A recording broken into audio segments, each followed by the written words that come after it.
Sud Radio, la culture dans tous ses états. André Berkoff, Céline Alonso.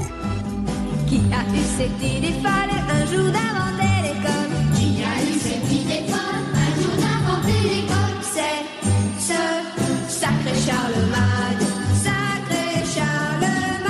Et non, France Gall, Charlemagne n'est pas le père fondateur de l'école. Elle serait née bien avant lui, André, il y a 3500 ans, avant Jésus-Christ. Et depuis, eh bien, malheureusement, son histoire a connu de multiples rebondissements. Et aujourd'hui, elle est en crise. Les réformes se succèdent. L'effondrement se poursuit et les violences s'intensifient, André Berkoff. Oui, on n'a pas envie d'être caricatureux ou schématique. Hein. On dit, l'école, c'est fini, etc. Mais c'est vrai qu'on se rappelle, il y a quelques décennies, en tout cas, moi je me rappelle, c'est un temps que les moins de 40 ans ne peuvent pas connaître, on disait le niveau monte, c'était Baudelot et Establet, les deux essayistes, ça monte, l'école, le niveau monte. Et puis on a eu un certain Claude Allègre, on s'en rappelle, il dit oui, mais l'école c'est le mammouth, il faut dégraisser le mammouth. Et on lui a dit, mais comment? Le mammouth se porte très bien, tout va bien, mais un peu d'obésité, ne messiez pas, etc. Et puis là, aujourd'hui, une Caroline Grandjean, directrice d'une école dans le Cantal, s'est suicidée le jour de rentrée scolaire. Le harcèlement scolaire. On parle aussi de cet enfant, de ce pédagogisme où l'enfant roi. Et vous savez, on a ces dessins et ces bandes dessinées, on le voit souvent quand le professeur gourmantait l'élève, les parents doubler la peine en disant mais qu'est-ce que tu as fait, tu t'es très mal comporté aujourd'hui. Le professeur ose une remarque et les parents arrivent en disant mais comment, qui est ce professeur qui ose? Et on ne parlera pas, on ne va pas aller jusqu'à Samuel Paty, on va parler pour tout ça. Qu'est-ce qui se passe?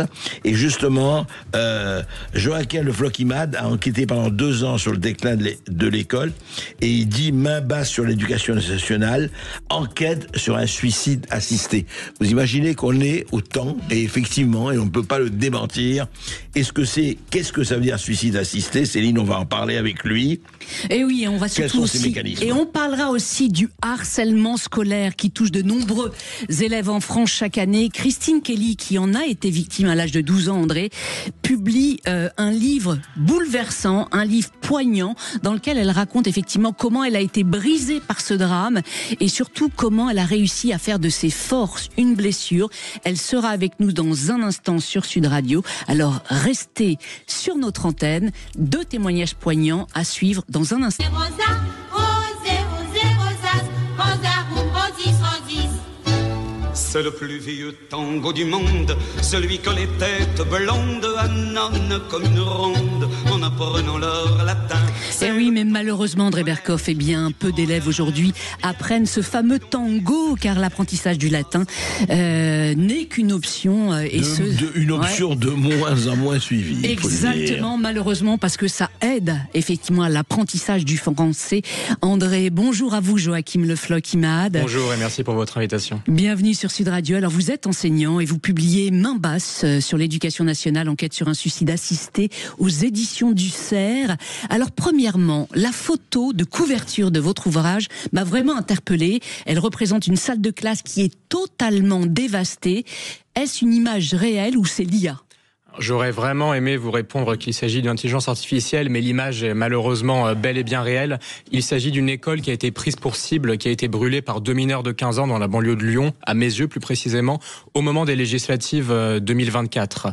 Et qu'est-ce que ça a eu comme conséquence? Ça a eu comme conséquence 500 000 € de dégâts pour la collectivité et ça a eu pour conséquence l'arrêt prématuré de l'année scolaire pour les 250 élèves mineurs de l'école. Donc j'ai choisi cette couverture parce que je trouve qu'elle est tout à fait symptomatique de l'état de désolation dans lequel se trouve l'école de la République. Une école qui est prise d'assaut par ses ennemis de l'extérieur et qui est abandonnée de l'intérieur par leurs idiots utiles. Oui, les mineurs, ces 2 mineurs qui ont effectivement fait flamber cette école, est-ce qu'ils ont été condamnés à l'époque ? Ils ont été condamnés, mais à rien. 4 mois de prison avec sursis assortis d'une mesure éducative. Donc quand j'écris que l'école brûle et que ceux qui nous dirigent regardent ailleurs, il faut vraiment le prendre malheureusement au sens littéral, à la lettre. Et oui. Alors votre enquête révèle à quel point effectivement il y a eu vraiment une explosion de l'ultraviolence ces dernières décennies. Que révèle-t-elle précisément ? J'essaye de montrer que la violence ne cesse d'étendre ses ténèbres dans l'école l'école dans toutes les dimensions de celle-ci depuis des années. Je le montre à travers des statistiques. On a le 3e climat scolaire le plus dégradé de l'OCDE. On a 100 000 professeurs chaque année qui sont menacés ou agressés selon un rapport sénatorial. On a plus 114% d'incidents graves à l'école publique en 3 ans. Et on en parlera tout à l'heure avec Christine Kelly, 19% des collégiens et des lycéens qui disent avoir été victimes de harcèlement. Maintenant, c'est des réalités... Chiffre officiel. Chiffre officiel. Toutes les statistiques que je cite dans l'ouvrage sont issues de rapports ou de documents ministériels. Maintenant, c'est des réalités de l'hyperviolence. Elle va au-delà des statistiques. C'est aussi des drames quotidiens auxquels on tend de plus en plus à s'habituer. Je voyais hier, par exemple, à Antibes, au lycée horticole d'Antibes, vous avez un mineur turc fiché S qui a attaqué au couteau une professeure et un élève sans que personne n'en parle. Quelques tweets de politiciens et on passe à une autre actualité, alors même qu'il y a quelques années, ce genre de drame aurait fait la une des médias pendant des jours. Donc ça montre bien qu'il y a une violence absolument endémique dans l'école et qu'on n'y répond pas. Et oui, et depuis le 7 octobre, effectivement, votre enquête révèle à quel point il y a une augmentation des actes antisémites et racistes à l'école. Oui, une augmentation des atteintes à la laïcité aussi, plus 120% en un an, encore une fois, et on regarde ailleurs. Parce que aussi l'école, elle n'est qu'une caisse de résonance d'une violence, d'une décivilisation, d'une fracturation plus large de la société française. Et tant qu'on ne résoudra pas ces maux qui rongent la société, alors on ne pourra remettre de l'ordre dans notre école. Oui, alors les chiffres sont vraiment alarmants.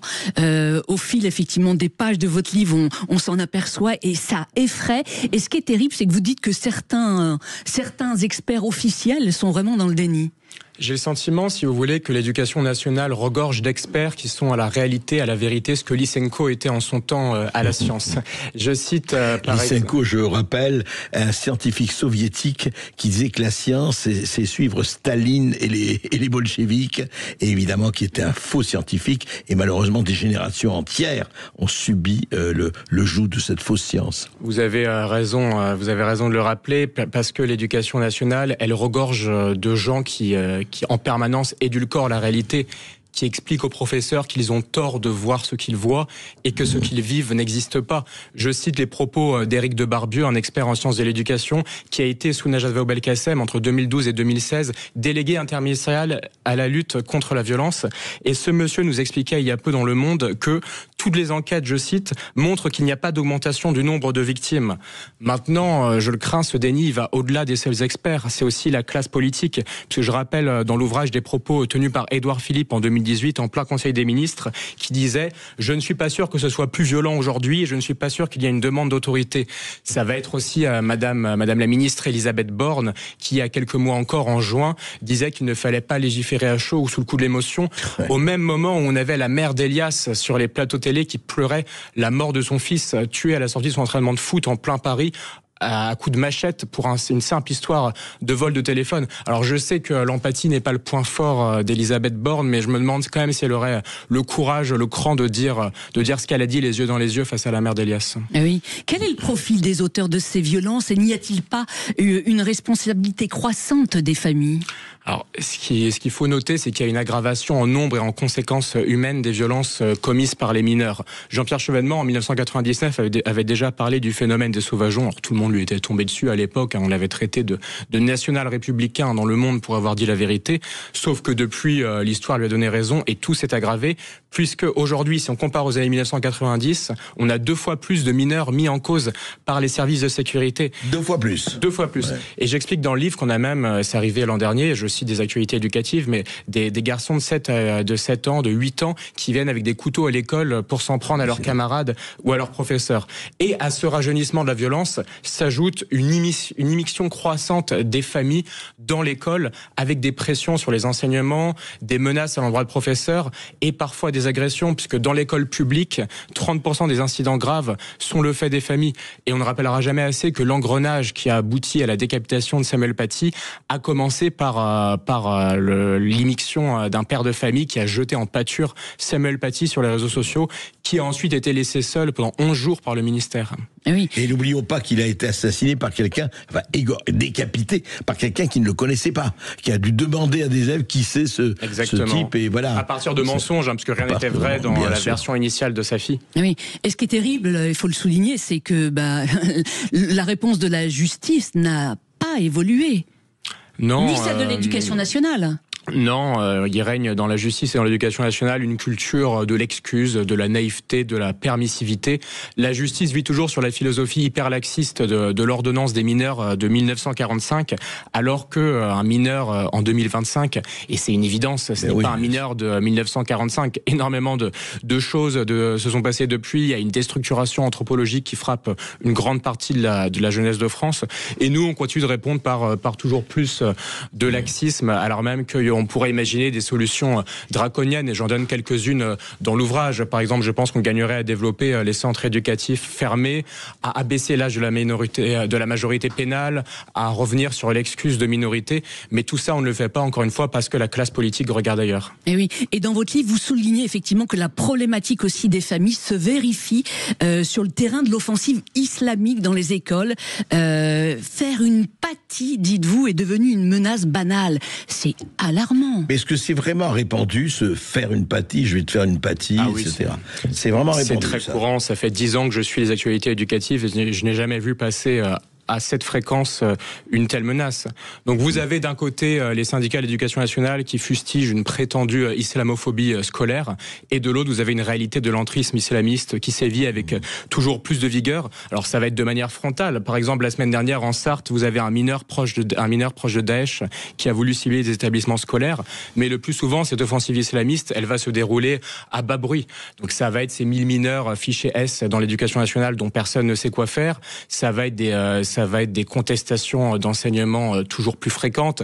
Par exemple, des profs d'anglais qui disent qu'ils ne peuvent pas faire étudier Harry Potter parce qu'il y a de la sorcellerie dans Harry Potter et que c'est jugé haram par un certain nombre de leurs élèves. Haram, vous leur dire honteux. Exactement. Et ça va être aussi des provocations vestimentaires avec des jeunes filles qui, dès le primaire, sont instrumentalisées et veulent venir voiler en cours. Et qu'est-ce qu'on oppose à cet islamisme croissant ? On oppose rien. On n'est même pas capable de défendre la laïcité, qui est un des principes fondamentaux de la République, puisque vous avez aujourd'hui, chez les jeunes professeurs, chez les moins de 30 ans, 72% d'entre eux qui disent vouloir remettre en question la loi de 2004, vouloir l'assouplir au nom d'une lutte contre l'islamophobie, qui encore une fois est un terme qui vient des frères musulmans, qui est extrêmement connoté et qui ne nous permet pas, je pense, de saisir la réalité de ce qui se passe. Eh oui, cette ultra-violence à l'école sape réellement le moral des enseignants. Cette crise des vocations que vous l'évoquez dans votre livre, elle en est effectivement l'une des résultantes effectivement de cette violence. Oui, et je pense que la meilleure manière de vous répondre, c'est de rappeler quelques statistiques. Plus 567% de démissions des profs en 10 ans, moins 30% d'inscriptions au CAPES en 20 ans, 15 millions d'heures de cours perdues chaque année dans l'éducation nationale du fait de l'absentéisme des profs, si bien qu'on en est à recruter dans certaines académies des instituteurs à 4 sur 20 de moyenne, à Créteil par exemple, ou alors à recruter des contractuels à l'issue de job dating de 30 minutes. Donc oui, vous avez une crise vocationnelle qui sévit avec une intensité folle et qui exige de revaloriser, je pense, le métier de professeur, non seulement d'un point de vue salarial, mais aussi d'un point de vue symbolique. Alors d'abord, je salue l'arrivée de Christine Kelly, de notre amie Christine Kelly, avec qui nous allons parler ensuite, Céline, de ce pourquoi moi. Mais à ce propos du pourquoi aussi, justement, Joachim Le Floch-Iman, pourquoi ce déni? Alors, vous parlez des chiffres, et c'est vraiment... C'est plus qu'angoissant. Enfin, c'est quand même assez terrifiant quand on voit ce bilan, cet audit. Et on a l'impression que, enfin, en tout cas, dans un certain nombre que ce soit de médias ou de sources ou d'autorités ou de politiques ou d'experts, j'allais presque dire tout va très bien, Madame la Marquise, mais non, mais c'est pas aussi grave, mais vous exagérez, etc. Ce déni, cette culture du déni qui continue et qui continue de s'exercer. Comment peut-elle, on ne veut pas voir, c'est ça? Oui, c'est un mélange de beaucoup de facteurs. C'est d'abord l'idéologie, la domination de l'imaginaire sur le principe de réalité qui fait énormément de dégâts dans l'école comme dans d'autres. Le narratif. Exactement, qui fait des dégâts dans l'école comme dans d'autres pans de la société. Ça va aussi être des logiques de signalement de vertu. On ne veut pas émettre des opinions qui dérangent par peur d'être victime de l'opprobre social. Et ça, je pense que ça se voit notamment sur la question de l'immigration et de notre aveuglement face à la manière dont celle-ci déséquilibre en profondeur notre système éducatif. Et oui, l'immigration, effectivement, vous en parlez beaucoup dans votre livre. Elle a vraiment un impact impact sur le déclin de l'école ? Elle a un impact énorme dans la mesure où aujourd'hui, il faut bien savoir qu'il y a un élève de CM1 sur 5 qui ne parle pas français à la maison et 41,6% des jeunes de moins de 4 ans, selon l'INSEE, qui sont immigrés ou d'origine immigrée. Donc forcément, ça transforme en profondeur la réalité vécue de nos établissements avec des conséquences tant en matière de choc culturel, de choc des civilisations, pour reprendre la formule d'Huntington, que de baisse du niveau moyen, puisque selon l'enquête PISA, les élèves issus de l'immigration ont 2,4 fois plus de chances de figurer dans les groupes en difficulté en mathématiques par rapport aux élèves français dits autochtones. Donc quelle conclusion on en tire ? Évidemment, il ne s'agit pas de stigmatiser qui que ce soit individuellement. En tant que jeune issu de l'immigration extra-européenne, je serais vraiment mal placé pour ça. Oui, parce qu'il faut dire faut quand même rappeler qu'il y a des étudiants étrangers en France, ils sont 400 000, certains réussissent. Oui, ça dépend aussi des immigrations. Bien sûr. Des immigrations, je pense à celles de l'Asie du Sud-Est, qui sont surreprésentées dans la réussite scolaire. Mais le fait est que l'école n'est pas un sanctuaire, encore une fois, que c'est une caisse de résonance des maux de la société, et que si on veut remettre de l'ordre dans l'école, alors il faut d'abord remettre de l'ordre dans la société, et ça passe par une maîtrise des flux migratoires. Et oui, mais donc aujourd'hui, ce naufrage, selon vous, on peut vraiment encore le stopper, mais comment ? Il s'agirait déjà de faire l'inverse de tout ce qu'on a fait depuis une cinquantaine d'années. Je pense qu'il y a des politiques de rupture qui sont nécessaires. Reconstruire la valeur certificative des examens, revenir à davantage de sélection, réhabiliter le redoublement, les notes, resélectionner à l'entrée de l'université.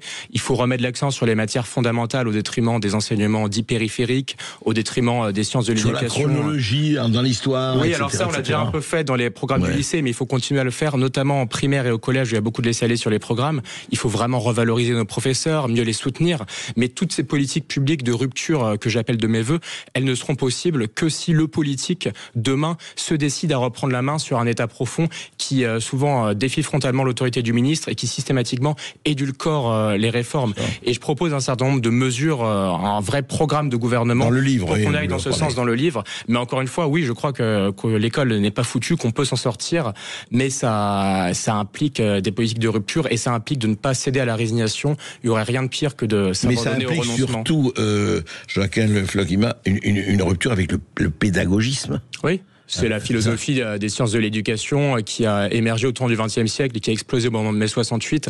C'est la phrase de Roger Cousinet, il faut que le maître cesse d'enseigner pour que l'élève commence à apprendre. C'est tout un imaginaire de la co-construction qui a mis l'élève au même niveau que le maître et qui a fait du maître une sorte d'animateur.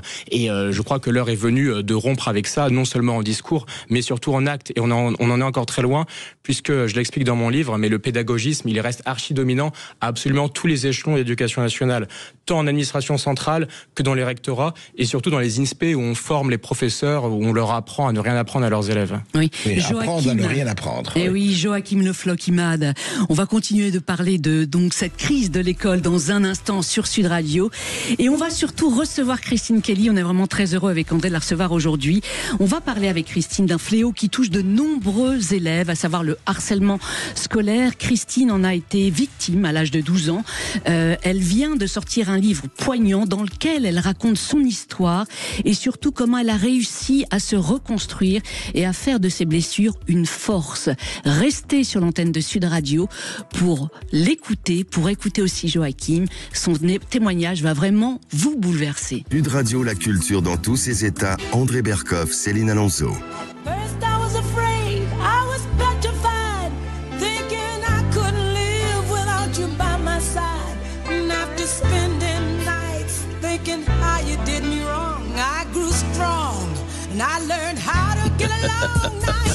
Eh oui, un choix pas anodin sur Sud Radio aujourd'hui pour Christine Kelly. Pourquoi ? Car survivre ou disparaître, eh bien cette question a hanté une partie de votre enfance, Christine, après avoir été victime de harcèlement au collège, un traumatisme qui a brisé la jeune fille que vous étiez. Bonjour à vous et bonjour, merci Céline d'être avec nous sur Sud Radio. Un plaisir. Alors, dans un livre poignant qui m'a bouleversée, qui vient de paraître donc chez Fayard, vous racontez comment vous avez réussi à faire de vos blessures une force. Votre ouvrage s'intitule « Pourquoi moi ? Ce jour-là, ma vie a basculé » et ce jour-là, c'est le 26 mai 2021. Vous êtes en plein direct sur CNews dans votre émission « Face à l'info ». À vos côtés, Éric Zemmour. Que s'est-il passé ce jour-là ? Je rappelle simplement que Christine Kelly est toujours sur Sud Info, sur Sud Info. C'est intéressant comme lapsus, et que vous pouvez l'écouter sur CNews tous les jours et que ça marche très fort. Et sur Europe. Ah oui, c'est vrai qu'on ne donnait pas cher de la vie de cette émission et on entre dans notre 7e saison et ce jour-là, il est 19h02, 3, on vient de commencer l'émission et Éric Zemmour est le premier chroniqueur, ensuite on fait un tour de table et je me rends compte que je ne comprends pas du tout ce qu'il dit. Je me dis mais qu'est-ce qu'il raconte? Je regarde ses lèvres, j'écoute les mots, mais techniquement, je comprends pas. J'ai l'impression qu'il est en train de parler chinois ou qu'il est en train de parler un langage mathématique. Je n'arrive pas à décrire. Je regarde mes fiches, je l'écoute, je comprends rien, je vois pas d'adéquation. Je continue après. Je me dis, mais qui est-ce qui a écrit ces fiches? Je me dis, mais non, mais c'est moi qui ai écrit mes fiches. Et je suis en train de me rendre compte que je perds la moitié de ma mémoire. Et je me dis qu'il y a une autre moitié quand même qui est présente. Et je me dis, mais je crois que je faisais le tour de table avec les chroniqueurs. Je continue toute l'émission, je m'accroche à mes fiches, je lis mot pour mot ce qui est marqué. Et sur mes fiches, je suis en train de trembloter, en train de me dire, mais j'espère que personne ne voit rien.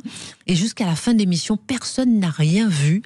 Et après, difficulté pour rentrer chez moi, trouver mes clés, trouver mon appartement, trouver la porte d'entrée de chez moi, le parking, etc. Et je rentre chez moi et j'avais rendez-vous avec mon agent que je devais voir physiquement pour la première fois de ma vie. Je n'arrivais pas à reconnaître ses SMS. Je me dis, mais c'est qui? C'était incroyable. Il frappe, il rentre et il me dit, et je lui dis, écoute, j'ai perdu la moitié de ma mémoire, je ne sais pas ce qu'on pourra se dire ce soir. Et il m'a dit, assieds-toi, par terre, dans ton salon. On est resté à discuter toute la soirée. Et il m'a dit une chose, Christine, tu n'es pas alignée, ta tête n'est pas alignée avec ton corps, tu as oublié ton corps et ton corps te lâche. Et là, tout un processus a commencé. Et oui, et en plus vous le racontez, en fait, donc faut le préciser aux auditeurs pour qu'ils comprennent le cheminement, c'est que dès le lendemain, les jours suivants, vous faites des batteries d'examens. Rien n'est détecté, rien. Mais il faut dire quand même que vous veniez de subir une période quand même assez stressante, vous aviez une extrême fatigue, mais en fait votre corps, pendant 40 ans, vous avez envoyé de nombreuses alertes, jamais vous l'avez écouté, et pour cause. Vous dites, j'avais rompu avec mon corps un matin de 1981, à 7h20, écrivez-vous. Que s'est-il passé effectivement ce jour-là? Vous aviez à peine 12 ans. Vous avez très bien décrit que j'ai tu toutes ces alertes pendant 40 ans. Jusqu'à ce moment où je remonte à ce matin de 1981, j'ai 12 ans, 7h20. Je suis une petite protestante élevée par des parents très rigoureux, enseignants tous les deux très stricts, avec mes 2 couettes et ma jupe qui arrive jusqu'aux chevilles. Et dans ma vie au quotidien, c'est seulement église, piano, devoir, école, voilà. Rideau terminé, jamais de copines, jamais d'amis, rien. J'arrive à l'école, au collège, et 6e, 5e, 4e, 3e, plus les élèves de BEP, qu'on appelait à l'époque l'école professionnelle. Et je vois mon nom inscrit sur le balcon en grand, en large, plus juste apposé au mot salope. Et là, j'ai 12 ans, je vois ma fille qui a 11 ans aujourd'hui, c'est un petit bébé. Et là, je comprends pas. Je ne sais même pas ce que ça veut dire pratiquement ce mot-là. Très grande affiche. En énorme, écrit à la craie, en énorme sur tout le balcon du collège. Et tu te dis, mais comment on peut décrire même pas ce que tu es, même pas ce que tu peux être, ce que tu ne comprends même pas. Comment on peut l'écrire à 7h du matin devant tout le monde? Tu rentres en cours, tu sais pas ce qui se passe. Tu rentres chez toi, tu sais pas ce qui se passe. Tu n'es même pas consciente de... Tu restes comme un moment suspendu où tu te dis mais ça ne peut pas être arrivé. Très rapidement, ça a été effacé. Donc tu as l'impression que ça a été effacé. En fait, non, ça n'a pas été effacé. Et toutes les années qui ont suivi, physiquement, voilà. Non, physiquement, ça a été très vite effacé, c'est ça. Et en fait, et c'est resté dans mon corps. Ouais. Et c'est resté dans mon corps parce que en fait, quelques jours après, c'est une petite copine du collège qui me dit, tu sais, pourquoi ça a été écrit? Je demande, mais pourquoi on a fait ça? Elle m'a dit, mais tu sais, il y a des garçons de 17 ans qui sont en brevet professionnel en face et qui te regardent et qui sont amoureux de toi. Donc les filles sont jalouses et elles ont écrit ça. Et à partir de là, j'ai commencé à rompre avec mon corps, à cacher mon corps, à ignorer mon corps et à me dire qu'il n'y a que la tête qui peut fonctionner. Et si je pouvais m'effacer, et je dis tout le temps dans le livre, survivre ou disparaître. Et oui, et effectivement, et vous avez tout fait pour qu'on ne vous regarde plus. Exact. Vous racontez, je rasais les murs de très près, je ne cherchais qu'à m'en les dire, je ne voulais plus qu'on me voie. Vous avez, dès cette agression, vous avez entretenu un rapport avec votre corps et avec votre apparence. Ça vous embarrassait, ce corps, en quelque sorte. Mon corps m'embarrassait. Ouais. J'ai cherché à disparaître, à ce qu'on ne le voit plus pendant des années. Des gens qui me regardaient, j'avais envie de les gifler, les étrangler. En fait, ils vous regardaient parce qu'ils vous trouvaient jolie, mais pour moi, c'était une offense, une insulte. Je le prenais mal. Et ça a été pour moi, je vous dis ça, j'ai des frissons, hein, ça a été pour moi terrible. Mais jamais je faisais vraiment le lien.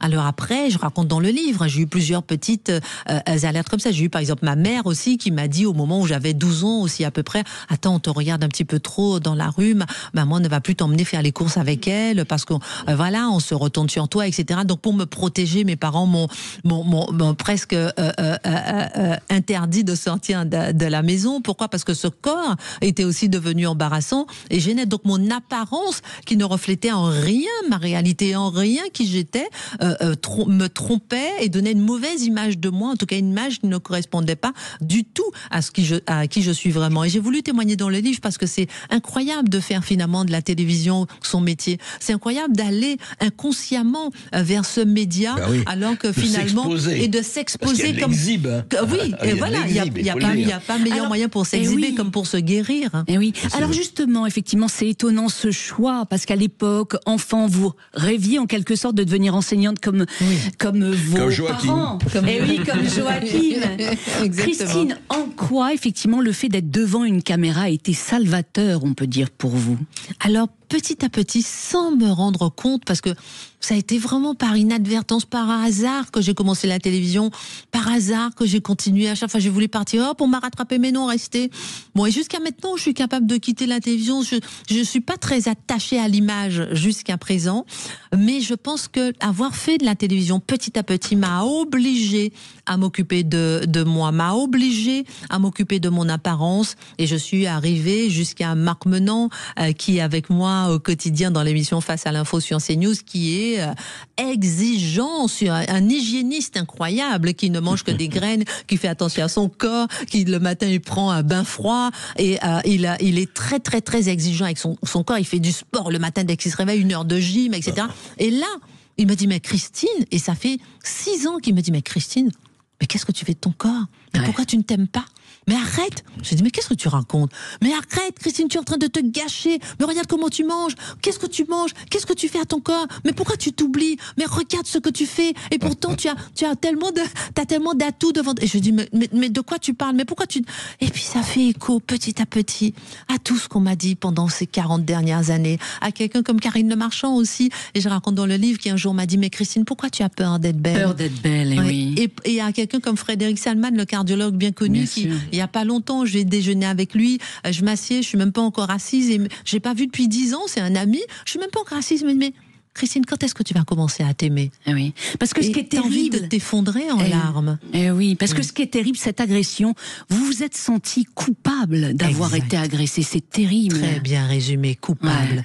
Et ce qui est intéressant, et le message que je veux faire passer, c'est que on ne peut même pas imaginer comment un harcèlement scolaire peut rentrer dans votre corps, dans vos veines, dans votre chair, pendant des années, grandir, croître en soi comme un cancer, et 40 ans plus tard, ouvrir les yeux et se dire « Waouh, qu'est-ce qui m'est arrivé? Pourquoi je n'en ai pas parlé? Pourquoi je l'ai intériorisé? Et comment ça s'est manifesté dans mon corps ?» Mais Christine, il y a quand même quelque chose d'assez étonnant, de 2 choses. C'est parce qu'au fond, si on regarde un peu, là, je me fais l'avocat, non pas du diable, mais qu'est-ce qui fait que, bon, ça a duré très très peu, ça a été effacé. Ça n'a pas été effacé ni dans votre tête, ni dans votre cœur, etc. Mais après, par exemple, à 12 ans ou à 13 ans, vous n'avez pas eu de brimade de la part de vos des élèves, etc. Où il y a eu quand même, il n'y a pas eu d'agression, je veux dire d'agression même orale, etc. Très bonne question, il n'y a pas eu d'agression orale, et c'est intéressant parce que le harcèlement scolaire, il suffit d'une fois pour être qualifié de harcèlement scolaire. 800 000 à 1 million d'élèves sont victimes de harcèlement scolaire, et très bonne remarque, André, parce que justement, même sans avoir de la violence physique vis-à-vis de vous, avec un mot, une fois, comment ça peut vous impacter? C'est ça qui est extraordinaire. Et c'est ça qui est extraordinaire. Il y a des gens qui sont vraiment persécutés, humiliés, embêtés, tabassés. Voilà. Et vous, c'est quelque chose que je comprends, mais et que ça vous a à ce point marqué. À ce point. Mais alors, Mais vous étiez une enfant très fragile parce que vous avez quand même votre éducation sévère a eu quand même des répercussions. Et c'était la violence sur de vous. l'écart entre qui vous êtes et qui vous semblez être. Et puis il faut dire aussi que tout au long de votre vie, vous avez des gens justement qui regardent votre apparence, qui vous jugent sans chercher à connaître qui vous êtes et vous êtes dans ce décalage permanent entre vos parents qui très protestants vous apprennent selon la Bible, et je les remercie, l'apparence est trompeuse et la beauté est vaine. Heureusement aussi qu'ils m'ont éduqué dans ce sens-là. Et voilà. Mais ça m'a aussi enfermé dans le fait que il fallait absolument me déconnecter, me décorréler de mon corps et de mon apparence. Donc j'ai construit au fond de moi des murs pour me protéger. J'ai fait des tentatives de suicide, je raconte dans le livre, qui se sont évadées après. Heureusement, j'ai survécu. Enfin, heureusement, j'ai pas peur de mourir non plus. Qu'est-ce qui vous a aidé à survivre, justement? Est-ce que votre foi vous a aidé? Exactement. Ce qui m'a aidé à survivre, c'est le cadre familial, d'avoir un père, une mère, 2 frères, après j'ai une sœur. Ce qui m'a aidé à survivre, c'est la foi, la spiritualité, pour me dire que la vie, c'est autre chose que ça. Ce qui m'a aidé à survivre, c'est le fait que l'éducation que m'a donné mes parents pour me montrer que la vie mérite d'être vécue et que la vie est un combat. Alors depuis, je suis devenue une guerrière.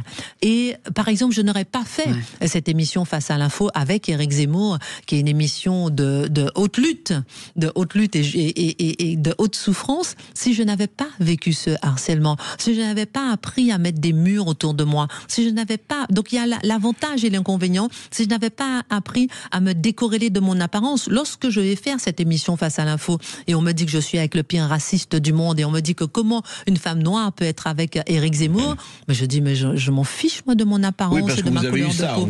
Énormément. Et oui, puis ça a été plus loin, vous le dites dans votre livre, donc on vous a traité de négresse, de maison, de facho, jusqu'à maintenant. On vous a menacé de mort. Menacé de mort. Vous êtes sous protection, vous vivez toujours sous protection aujourd'hui? Ah, je vis toujours sous protection lorsque je vais en public, et la protection s'est beaucoup allégée. J'ai eu de la protection pendant des années H24. Et regardons la mort de Charlie Kirk cette nuit aux États-Unis, et regardons comment il suffit d'incarner quelque chose, d'avoir des idées de bon sens, et que vous pouvez être une cible aujourd'hui. Surtout parce que vous avez des idées de bon sens. Surtout parce que vous avez des idées de bon sens. On dit que c'est vous qui propagez la haine, et ça ne correspond en rien à la réalité de qui vous êtes. Donc à la fois, ce détachement par rapport à mon apparence m'a permis d'arriver et de faire cette émission. On avait Anaïs Bouton, par exemple, qui était blonde et qui interrogeait Éric Zemmour sur Paris Première. Et moi, parce que j'étais noire et que j'interrogeais Éric Zemmour sur CNews, ça m'a valu toutes sortes de menaces de mort. Alors heureusement aussi que j'ai pu faire fi de mon apparence et de m'en foutre, si vous permettez l'expression, de ces critiques sur ma couleur de peau, pour pouvoir dire que je suis d'abord une journaliste et faire valoir mon fond avant ma forme. Et comme je dis tout le temps, ma couleur de peau n'est ni un fardeau ni un drapeau. Mais Christine, est-ce que, sans faire de psychanalyse d'école primaire, moi je me demande aussi, je vous interrogeais sur cette histoire, et c'est vrai, vous avez très bien répondu sur cette histoire, qu'on pouvait être marqué par une affiche, même si elle est là 10 minutes. Mais est-ce que quand même vous n'avez pas eu une forme de résistance et de combat, que justement, puisqu'il faut que je cache mon corps, je vais faire un métier où je dois me montrer? Est-ce que vous n'avez pas, franchement, quelque chose où dit, attendez, c'est là où on m'attaque, et ben je vais répondre. Et oui, vous le dites précisément tel quel, mon salut vient du public. Exactement, le public a fini par me sauver. Et c'est vrai que petit à petit, donc je suis tombée comme ça par hasard dans la télévision, on a commencé à me dire de faire un journal télévisé, j'ai dit non, je n'ai pas fait d'école de journalisme, etc. Et c'est vrai, André, c'est vrai, Céline, je me suis dit que non, non, je vais pas être animatrice, je vais être journaliste. Je veux démontrer que j'ai du fond, je veux aller de l'avant, je veux démontrer que à l'intérieur de moi, il y a quelque chose au-delà de l'apparence. Et c'est vrai que souvent, lorsque je suis par exemple arrivée à LCI, première noire à être dans une chaîne info, et on vous dit ah oui, de toute façon, elle ne lit que les dessins de Plantu, elle sait pas lire Le Monde. Ah, vous n'avez pas dit ça quand même. Mais mon chéri, mais bien sûr. Oui, dans votre livre, vous dites. Vous ont dit ça. Mais combien d'insultes. Des gens vous ont sous-estimé. Combien d'insultes. Ouais, parce que vous étiez différente. Bien vous sûr, dites. et parce que j'étais noire, tout simplement, ma chère Céline. Et parce que là encore, l'apparence parle avant vous. On ne veut pas savoir qui vous êtes. On veut absolument vous coller une étiquette. Bien on vous sûr. traite aussi, comme vous le disiez aussi, de facho, de noiraude. On m'a traité de noiraude toute ma vie. On vous colle une étiquette sans chercher à savoir qui vous êtes. Alors bien sûr, je me suis protégée, comme je me suis protégée lorsque j'étais petite avec cette inscription sur le mur. J'ai créé un mur au fond de moi pour me protéger de tout ça, qui m'a permis d'avancer. Et sauf que avec les années, ce mur s'effondre et mon corps finissait par souffrir, finissait par crier au secours, en train de dire lâche prise. Maintenant, tu as ton public qui t'aime, et tu es sauvé par ton public, tu es sauvé peut-être par les médias, et il est peut-être temps de lâcher prise et de réaligner ton corps avec ta tête. Oui. Est-ce qu'aujourd'hui vous êtes réconcilié avec votre corps et votre apparence? Peut-être pas à 100%, je fais un véritable cheminement. Vous paxez, mais pas encore marié, quoi. Voilà, paxé, mais pas encore marié. C'est marrant parce que je pense que c'est tout un cheminement, et lorsque, par exemple, en ces quelques dernières années, 3-4 ans, j'ai perdu 20 kilos et tout le monde m'a dit « Ah, mais comment vous avez fait pour perdre des kilos et tout ?» Et personne ne peut imaginer que c'est uniquement parce que j'ai fait la paix par rapport à ce harcèlement scolaire que j'ai perdu des kilos, et non pas après un régime. Christine Kelly, on se retrouve dans un instant sur Sud Radio. Vous nous parlerez de votre combat pour aider les familles monoparentales dont les enfants sont souvent victimes de harcèlement scolaire. Et avec Joachim Le Floch Imad, pardon. Nous parlerons... Si tu commences à insulter nos invités, c'est du harcèlement. Ça va pas aller. C'est du harcèlement. Voilà. Là, il ne pourra plus exercer pendant 20 ans maintenant. On aggrave les stats. On parlera des mesures à mettre en place pour combattre l'ultraviolence à l'école. À tout de suite, non vous. Oh, ça me touche profondément parce que j'aime beaucoup les enfants. Je comprends la fragilité d'un enfant, et c'est pour ça que je me suis engagée dans une association qui aide les enfants. Je suis très très très émue devant un enfant, et quand ma fille est née, elle m'a bouleversée. J'ai aussi écrit ce livre pour elle, qui a 11 ans aujourd'hui, et parce que un enfant, c'est tout un avenir, c'est la compassion, c'est l'empathie, et en fonction de ce qu'on lui donne, cet enfant, on sait ce qu'il deviendra demain. Et oui, les enfants harcelés à l'école, effectivement, vous les aidez. Vous nous direz comment dans un instant sur Sud Radio. Mais avant, nous allons donner la parole à Fabrice de Géronce, qui nous a rejoint au standard de Sud Radio. Bonjour à vous. Bonjour Fabrice. Oui. Bonjour À vous tous. Bonjour Fabrice. On vous écoute, Fabrice. Écoutez, je voulais dire un petit mot à Christine. Christine, je vous apprécie depuis un certain nombre d'années. Oh, c'est gentil. Je pense qu'il n'y a pas de hasard, parce que j'ignorais toute cette histoire. J'ai beaucoup d'émotions dans la voix, parce que votre histoire ressemble en beaucoup de points à celle de ma fille, de ce qu'a vécu ma fille. Et j'ai envie de vous dire merci, vous êtes un modèle. Un modèle d'espoir. Un modèle d'espoir. Je sais... Je n'y suis pas passé directement, mais croyez-moi, un papa, quand il y passe, quand il découvre certaines choses, j'ai envie de dire, je sais ce que vous avez vécu. Et voir où vous en êtes arrivé, non seulement je vous aimais beaucoup, mais maintenant je vous admire. Oh, c'est adorable, ça me touche beaucoup, parce que je pense que c'est pour ça aussi que j'en ai pas parlé à mon père et ma mère, peut-être pour ne pas les faire souffrir. Finalement, c'est moi qui ai souffert seule dans mon coin. Et vous savez, c'est pas facile de témoigner de ce qui nous est arrivé, ce qui m'est arrivé, mais les éditions Fayard m'ont beaucoup aidé à accoucher, parce que je sais qu'au bout du bout, il y a des enfants, même un enfant, si je peux apporter une lueur d'espoir et dire que demain n'est pas sombre et qu'on peut s'en sortir d'une façon ou d'une autre. Alors là, vous ne pouvez pas savoir comment vous me faites du bien, mon cher Fabrice. Et Christine, si je peux me permettre, oui. On n'en parlera jamais assez, parce que ma fille a eu la double peine, c'est-à-dire qu'elle a eu le harcèlement, mais en plus appuyée par l'éducation nationale, l'horreur. qui a fait d'une victime coupable. Ah oui, ouais, ça arrive aussi. C'est ça qui arrive. Je crois très que c'est ce dont parle Joachim Le Floch-Imad dans son livre aussi. Merci pour votre témoignage et force et soutien à vous, mon cher Fabrice et tout, parce que surtout aujourd'hui, on est tellement victime de harcèlement. Effectivement, c'est vous le coupable, c'est vous qui êtes la victime en réalité, et c'est exactement ce que me disait Céline tout à l'heure. Elle m'a dit voilà que je me suis sentie coupable alors que je suis la victime. Courage à vous, mon cher Fabrice. Je vous adore. Christine Kelly, j'aimerais savoir au sein de votre fondation, Cas d'urgence, comment vous aidez ces familles dont les enfants ont été harcelés à l'école, justement. Vous parlez d'une petite fille, Léna. Son histoire est incroyable. Son histoire est incroyable. Il n'y a pas longtemps, Léna, 8 ans, c'est sa mère qui écrit au service de communication de CNews pour dire je veux parler à Christine Kelly par rapport à son association qui était une fondation au départ qui aide des familles monoparentales, et elle subit du harcèlement.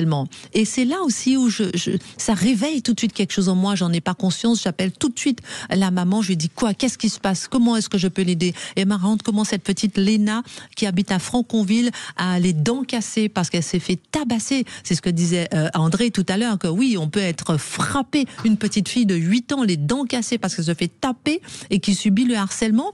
Alors là, j'ai appelé tout de suite le maire de Franconville et je lui ai dit, il faut absolument qu'on fasse quelque chose. Et il a été extrêmement réactif, mais j'ai pris cette histoire tellement à cœur et cette petite Léna tellement à cœur, jusqu'à ce qu'on fasse déménager, non pas Léna, mais qu'on fasse déménager les harceleurs. Juste les harceleurs qui habitaient sur le même palier que Léna. Et là, je salue la réactivité de maires comme Xavier Melki, le maire de Franconville. Joachim Le Floch-Imad, cette explosion de l'ultraviolence à l'école, que faut-il faire? Quelles mesures en urgence faudrait-il prendre? C'est assez difficile d'embrayer après un témoignage aussi touchant et nécessaire que celui que Christine vient nous livrer. Mais je pense que la principale leçon que j'en tire, c'est qu'il faut vraiment remettre l'humain au centre de l'institution et sortir de cette culture du pas de vague qui, on ne le dira jamais assez, détruit et tue. Puisque vous n'en êtes pas morte, heureusement, mais je pense à cette directrice d'école dans le Cantal qui s'est suicidée le jour de la rentrée, en ayant le sentiment de ne pas avoir été soutenu, de ne pas avoir été accompagné pendant des mois par l'éducation nationale. Gabriel Attal avait fait de très beaux discours sur la fin du pas de vague, mais on voit que dans les faits, celui-ci se perpétue à tous les échelons de l'administration et que, à rebours des promesses qui disaient que c'était aux harceleurs et non pas aux harcelés de changer d'établissement, c'est tout sauf l'inverse. Je donne un exemple à Nice l'an dernier qui est arrivé dans mon ouvrage. Donc je pense que la priorité des priorités, c'est vraiment de sortir du pas de vague. Ensuite, il faut une réponse face à la violence sur le plan sécuritaire. Je pense que ça passe par des peines planchées en conseil de discipline, ça passe par la construction d'internats dédiés, de centres éducatifs fermés pour sortir les élèves les plus problématiques du circuit ordinaire. Ça passe aussi par une responsabilité des parents, une responsabilisation des parents qui bien souvent oublient leurs prérogatives éducatives. Et enfin, la principale des réponses, elle n'est pas sécuritaire, parce que si on agit uniquement sur le sécuritaire, on se contente de traiter les conséquences sans agir sur les causes de fond. Et je pense que la meilleure manière dont l'école peut lutter contre la barbarie, peut lutter contre la violence, c'est de transmettre les savoirs. C'est la phrase d'Hannah Arendt qui m'est chère, qui disait « c'est dans le vide de la pensée que s'inscrit la barbarie des actes ». Et je pense qu'une école qui enseigne toujours plus l'ignorance, elle forme des générations de barbares incultes au détriment de la société dans son ensemble. Et ce qui est fou, ce que vous dites, c'est que quand justement ce pas de vague devient institutionnel, mais la vraie raison, vous le savez, et ce n'est pas seulement l'école, c'est la lâcheté. C'est la lâcheté. À partir du moment où nous avons des gens qui nous dirigent à n'importe quel niveau, qui sont lâches, qui laissent faire, eh bien... C'est pas ceux qui ont été les pyromanes pendant 40 ans qui vont être les pompiers aujourd'hui. Ce n'est pas comme disait Einstein avec les gens qui ont créé les problèmes qui vont nous trouver les solutions. Exactement. C'est ça.